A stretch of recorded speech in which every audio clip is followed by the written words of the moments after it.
मैं कौन हूं? Who am I? क्या मैं आर्यों का देश भारत हूं या फिर India made by foreign invaders? क्या मैं तक्षशिला नालंदा जैसे श्रेष्ठ विद्यालयों का पुरोहित हूं जहां विद्यार्थी देश विदेश से उच्च शिक्षा प्राप्त करने आते थे? या फिर India which is still far to achieve 100% literacy rate? क्या मैं संस्कारों से परिपूर्ण संस्कृति का प्रवाहक आदर्श जीवन एवं मूल्यों का स्रोत भारत हूं या फिर India where values, morals and ethics are mere paradox? क्या मैं वही वैभव युक्त समृद्धशाली देश भारत हूं जिसकी भव्यता से अनेकों दूसरे राष्ट्र आकर्षित हुए बिना नहीं रह सके और यहीं के होकर रह गए? या फिर India where poor people still strive hard to even eat a day's meal? क्या मैं वही भारत हूं जहां का प्रत्येक बालक राष्ट्र का निर्माता हुआ करता था? या फिर India where child labor is one of the biggest dilemmas? क्या मैं वही भारत हूं जिसकी अति विशिष्ट भाषा संस्कृत को विश्व की समस्त भाषाओं की जननी माना गया? या फिर India where people hesitate to speak even in Hindi, their national language? मैं अपनी पहचान चाहता हूं, मैं अपना अस्तित्व चाहता हूं, मैं अपनी अध्यात्म पोषित संस्कृति पुनः चाहता हूं। क्या है कोई जो मुझे इस अज्ञान रूपी अंधकार से बाहर निकालेगा? क्या है कोई जो मुझे पुनः पोषित करेगा? क्या है कोई जो मुझे पुनः संस्कारित करेगा? क्या है कोई? अभी हमने देखा एक छोटी सी नाटिका में एक यात्रा थी। भारत कहाँ से शुरू हुआ और गिरते गिरते कहाँ तक गिर गया, कि भारत अपनी पहचान भूल गया, भारत अपना अस्तित्व भूल गया। क्या था भारत? क्या थी भारत की पहचान? आइए इसको जानने के लिए, समझने के लिए हम एक गीत का सहारा लेंगे। जब ज़ीरो दिया मेरे भारत ने, भारत ने मेरे भारत ने, दुनिया को तब गिनती आई। तारों की भाषा भारत ने दुनिया को पहले सिखलाई। देता ना दशमलव भारत तो यूं चांद पे जाना मुश्किल था। धरती और चांद की दूरी का अंदाजा लगाना मुश्किल था। सभ्यता जहाँ पहले आई, पहले जन्मी है जहाँ पे कला। अपना भारत वो भारत है जिसके पीछे संसार चला। संसार चला और आगे बढ़ा, यूं आगे बढ़ा बढ़ता ही गया। भगवान करे ये और बढ़े, बढ़ता ही रहे और फूले फले, बढ़ता ही रहे और फूले फले, बढ़ता ही रहे और फूले फले।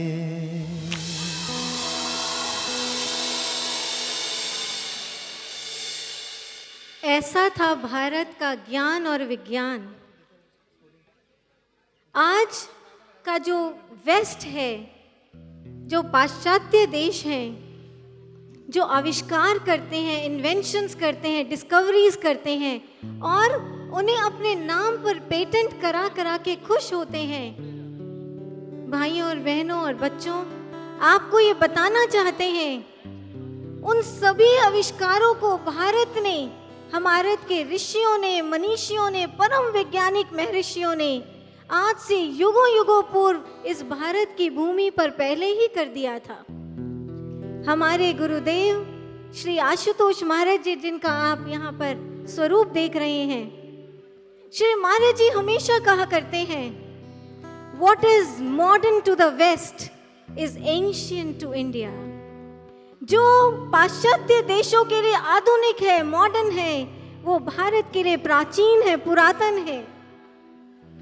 आप बताएं, आपने थियरी ऑफ रिलेटिविटी, शायद अभी छोटे हैं आप बच्चे, लेकिन बड़े बता सकते हैं, थियरी ऑफ रिलेटिविटी आइंस्टीन की, एनर्जी और मास इक्विवेलेंस इक्वेशन E=mc², ये इसके लिए जिस दिन आइंस्टीन ने इसका एक तरीके से संपादन किया, इस सिद्धांत का, इस थियरी का पूरा पाश्चात्य जगत, वैज्ञानिक जगत, उसने आइंस्टीन को सराखों पर उठा लिया। इतना बड़ा आविष्कार। लेकिन आपको बताएं, भारत की भूमि की गरिमा, भारत का विज्ञान, हमारे एक ऋग्वेदीय ऋषि हुए हैं, उन्होंने संस्कृत में एक श्लोक लिखा ऋग्वेद में। वो कहते हैं, दक्ष और अदिति, दक्ष माने मैटर, एम पदार्थ, अदिति माने ऊर्जा, एनर्जी, इन दोनों का रूपांतरण हो सकता है। आज से हजारों हजार साल पहले E=mc² का आविष्कार हो चुका था भारत के अंदर। है प्रीत जहाँ की रहा, है प्रीत जहाँ की रीत सदा, मैं गीत वहाँ के गाता हूँ। है प्रीत जहाँ की रीत सदा, मैं गीत वहाँ के गाता हूँ। भारत का रहने वाला हूँ, भारत की बात सुनाता हूँ। है प्रीत जहाँ की रीत सदा, है प्रीत जहाँ की रीत सदा, मैं गीत वहाँ के गाता हूँ।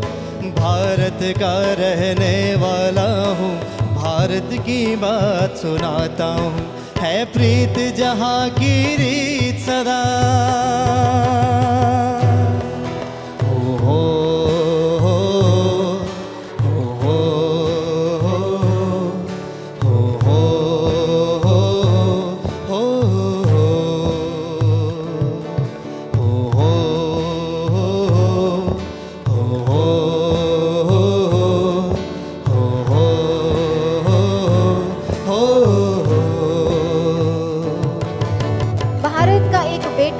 हमारी संस्कृति का स्वामी विवेकानंद, जिस समय वो विदेश की भूमि पर गए शिकागो, तो उस समय जब वो गए शिकागो, वहां पर अलग अलग राष्ट्रों से, अलग अलग मतों के, अलग अलग धर्मों के विद्वान स्कॉलर्स आए हुए थे और सबने अपना अपना मत रखा और ऐसे ऐसे विचार, ऊर्जस्वी विचार, ऊर्जा से भरे हुए विचार। लेकिन जब ये भारत का बेटा खड़ा हुआ, ऊर्जा के साथ ओज भी था। स्वामी विवेकानंद ने पहली पंक्ति क्या कही? Sisters and brothers of America. केवल 5 शब्द, sisters and brothers of America. और इन 5 शब्दों में इतनी ऊर्जा, इतना ओज था, आप मानेंगे 7,000 delegates, 7,000 delegates gave him standing ovation for 2 minutes। 2 मिनटों तक सबने खड़े होकर लगातार ताली बजाई। 7,000 delegates ने। इतनी ऊर्जा और इतना ओज कहां से आया?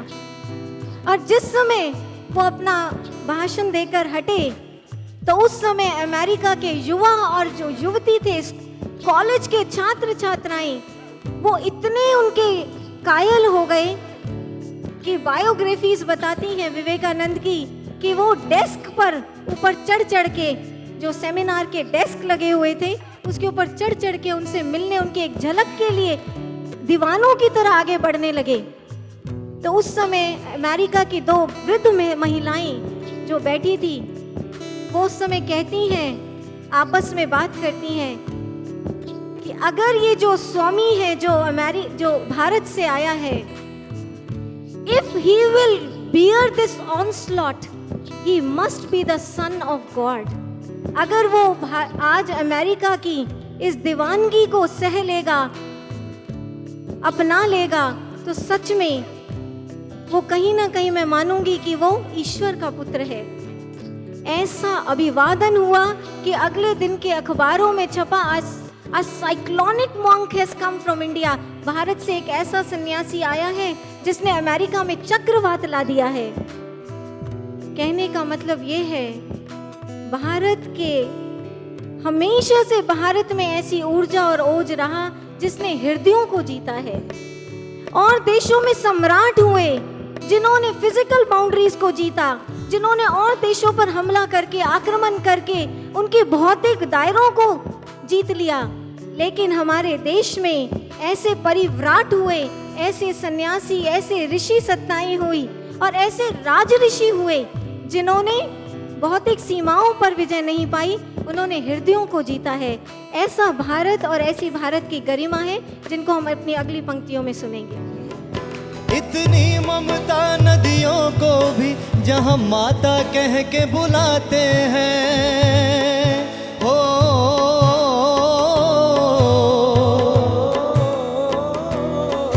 इतना आदर इंसान तो क्या पत्थर भी पूजे जाते हैं, हो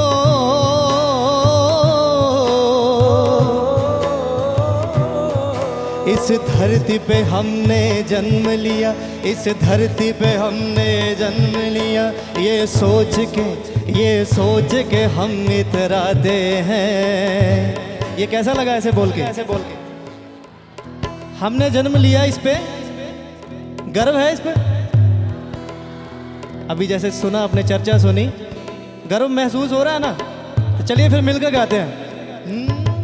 इस धरती पे मैंने जन्म लिया, इस धरती पे मैंने जन्म लिया, ये सोच के हम इतराते हैं। भारत का रहने वाला हूँ, भारत की बात सुनाता हूँ, है प्रीत जहाँ की रीत सदा, है प्रीत जहाँ की रीत सदा, मैं गीत वहाँ के गाता हूँ, भारत का रहने वाला हूँ, भारत की बात सुनाता हूँ, है प्रीत जहाँ की रीत सदा। अंतिम बात जो आप सबसे करके जाना चाहते हैं, ध्यान से अब सुननी है, बच्चों से विशेषकर अनुरोध। भारत में ऐसा क्या है और क्या था जो भारत में इतना उन्नत विज्ञान और भारत में इतना उन्नत चरित्र हुआ? क्या विशेषता, भारत की क्या विशेषता है? सबसे बड़ी विशेषता, हमारे गुरुदेव श्री आशुतोष महाराज जी कहा करते हैं, भारत का वैशिष्ट्य मुंबई की चौपाटी नहीं है, भारत का वैशिष्ट्य आगरा का ताजमहल भी नहीं है, भारत का वैशिष्ट्य दिल्ली का लाल किला भी नहीं है। भारत का वैशिष्ट्य क्या है? भारत की अध्यात्म परक संस्कृति, भारत का ब्रह्म ज्ञान, आत्मज्ञान, ऋषियों का आत्मज्ञान। ये आत्मज्ञान, ये ब्रह्म ज्ञान क्या है? हमारे ऋषि बताते हैं और हमारे गुरुदेव श्री आशुतोष महाराज जी ने भी हमें समझाया है कि हम सबके अंदर, हम सबकी देह के अंदर, इस माथे से नीचे 9 द्वार हैं और इन 9 द्वारों से, आंखों से, इन कानों के इन द्वारों से हम बाहर के संसार के साथ बात करते हैं, उनसे संपर्क में रहते हैं।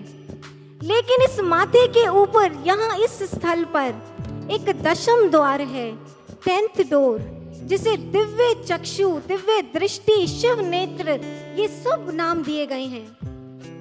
और जिस समय आपको आपके जीवन में कोई ऐसे सच्चे संत आते हैं, एक सच्चे गुरु आते हैं और ब्रह्म ज्ञान की साइंस, ब्रह्म ज्ञान के विज्ञान से वो इस 10th द्वार को खोलते हैं, इस दिव्य दृष्टि को खोलते हैं, उन्मीलित करते हैं, एक्टिवेट करते हैं। आप उस समय इस क्षेत्र में प्रवेश करते हैं। हमारी भारतीय संस्कृति में इस क्षेत्र की बहुत महिमा है। इसको बहुत पवित्र स्थल माना गया है, तभी तिलक लगाकर, बिंदी लगाकर इसे सुशोभित किया जाता है। इस स्थल को कॉस्मिक स्पेस कहा जाता है, एक अंतर जगत, एक अनंत ब्रह्मांड। हमारे ऋषियों ने भारतीय संस्कृति की संरचना कब की और कैसे की? ऐसा नहीं था कि हमारे ऋषि, हमारे महर्षि, उन्होंने सेमिनार्स किए, कॉन्फ्रेंसेस की, मीटिंग्स की, गोष्ठियां की और मिलकर बैठे, सूत्र बनाए, भारतीय संस्कृति के आदर्श बनाए, उनको संकलित किया और कहा लो जी भारतीय संस्कृति बन गई। नहीं, हमारे ऋषि तत्वज्ञानी, आत्मज्ञानी ऋषि थे और उन्होंने ब्रह्म ज्ञान के माध्यम से अपने इस स्थल पर, इस तृतीय नेत्र में प्रवेश के द्वारा अंतर जगत में प्रवेश करके ईश्वर से संपर्क साधा, इस कॉस्मिक स्पेस से जुड़े, उस दिव्यता से अंतर जगत में जुड़े। और अंतर जगत में जुड़ने के बाद, उस ईश्वर से जुड़ने के बाद, दिव्यता से जुड़ने के बाद, जो कुछ भी उनके अंतर से झलका, जो चरित्र झलका, जो विचार झलके, जो व्यवहार झलके, जो आदर्श झलके, वो सब संकलित होते होते अपने आप भारतीय संस्कृति का रूप लेते चले गए। ऐसे बना भारत का संस्कार, भारत की संस्कृति और भारत का चरित्र। गुरुदेव श्री आशुतोष महाराज जी ने भी, श्री आशुतोष महाराज जी की भी विज्ञानता देखिए, उनके अध्यात्म की ऊंचाई देखिए और मानवता के कल्याण की भावना देखिए। श्री महाराज जी ने भी क्या किया? महाराज जी ने भी इसी विज्ञान को, ब्रह्म ज्ञान के विज्ञान को सबसे पहले खोजा। श्री महाराज जी ने स्वयं खोजा और खोजने के बाद हिमालयों में जाकर वर्षों इस ज्ञान साधना, ब्रह्म ज्ञान की साधना करके इस पर मास्टरी हासिल की। और इस ब्रह्म ज्ञान पर मास्टरी हासिल करने के बाद श्री महाराज जी समाज में उतरे और आज लाखों करोड़ों मानवों को, संसार के जिज्ञासुओं को महाराज जी ने ब्रह्म ज्ञान की दीक्षा दी है। और इस दीक्षा को पाने के बाद महाराज जी का एक एक शिष्य और एक एक शिष्या, उसने जाना है इस बात को, अंतर में अनुभव किया है कि उनकी अंतर्दृष्टि खुली है। दीक्षा के समय ही अंतर्दृष्टि, दिव्य दृष्टि खुली और उन्होंने अंतर जगत में अनंत ब्रह्मांड का, ईश्वर का साक्षात दर्शन किया है। और उस दर्शन को करने के बाद, उस ईश्वर की दिव्यता से जुड़ने के बाद, आज मैं इस बात बड़े गर्व से कहना चाहती हूँ, महाराज जी का एक एक शिष्य जो इस ब्रह्म ज्ञान की साधना करता है, चाहे विदेश में ही क्यों ना हो, क्योंकि संस्थान 350 ब्रांचेस के माध्यम से पूरे विश्व में सेवारत है। और महाराज जी के विदेशी शिष्य शिष्याएं भी, जिन्हें भारतीय संस्कृति के कभी नैतिक उपदेश नहीं दिए गए, लेकिन फिर भी उनके अंदर भारत के संस्कार उतरे, भारत की संस्कृति उतरी। क्यों? क्योंकि वो अंतर जगत के इस दिव्यता से जुड़ गए हैं, ईश्वर का दर्शन करते हैं, साधना करते हैं। और साधना करने के बाद वो संस्कार उनके अंदर स्वयं उतरते जाते हैं, वो चरित्र उतरता चला जाता है। और महाराज जी ने अपने लाखों करोड़ों शिष्यों को, मैं कहना चाहती हूँ, एक जीता जागता भारत बनाया है। जीता जागता भारत, अ लिविंग भारत।